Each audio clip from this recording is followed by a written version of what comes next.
இப்போ இந்த காலத்துல நிறைய மதர்ஸ் ஃபேஸ் பண்ற ப்ராப்ளம் என்னன்னு கேட்டீங்கன்னா, ஸ்ட்ரெஸ் அப்படின்னு சொல்லலாம். எதனாலனா ஜக்லிங் ஆஃப் மல்டிபிள் ரோல்ஸ்.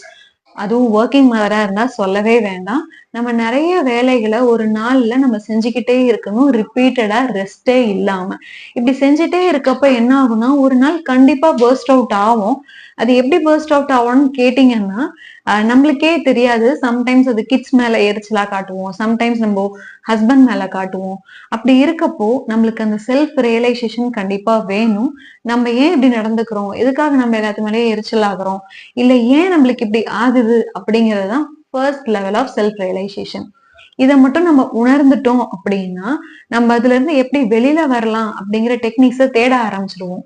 அந்த மாரி டெக்னிக்ஸ தேட ஆரம்பிக்கிறப்போ, we will end up with a good thing that helps to us. அதே மாரி நம்ம ஃபேமிலிக்கும் அது ரொம்பவே ஹெல்ப்ஃபுல்லா இருக்கும். ஏன்னா, இந்த செல்ஃப் ரியலைசேஷன் தான் என்னோட பெர்சனல் டெவலப்மெண்ட்ல ஃபர்ஸ்ட் ஸ்டெப். நான் ஏன் இப்படி இருக்கேன்? என்னால ஏன் வந்து நெறைய விஷயங்கள செய்ய முடியல? ஏன் வந்து நான் ஈவினிங்குள்ள வந்து என்னோட எனர்ஜிலாம் குறைஞ்சிருது அப்படின்னு பார்க்கிறப்போ, I was struggling inside my mind. ஏன்னா, நான் வேலை செய்றேன், நான் வேலை செய்றேன், நான் வேலை செய்றேங்கிற அந்த ஒரு பாயிண்டே நம்ம மைண்ட ரொம்ப ஸ்ட்ரைக் பண்ணிக்கிட்டே இருக்கும். நம்ம வேலை எல்லாத்தையும் வேலையா செஞ்சா கண்டிப்பா ஸ்ட்ரகிளா தான் இருக்கும். நம்ம வேலை செய்யறதுனால என்ன அவுட்கம் வருது அப்படின்னு யோசிங்க. எக்ஸாம்பிள் சொல்லணும்னா, சப்போஸ் இன்னைக்கு நான் குக் பண்ணலன்னா, அன்னைக்கு நாள் எப்படி போகும் அப்படின்னு யோசிச்சீங்கன்னாவே, you will not hesitate to wake up and cook for that டே.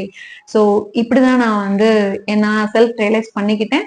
உங்களுக்கு இந்த மாதிரி ஏதாவது நீங்க கோ த்ரூ பண்ணிட்டு இருக்கீங்க and if you want to know how to come out from that, reach out to me. I am passion mom mentor, helping mothers to have a financial independent ஃபேமிலிய பார்த்துக்கிட்டே நம்ம இதை டிஜிட்டல் வேர்ல்ட்ல ஈஸியா செய்யலாம்.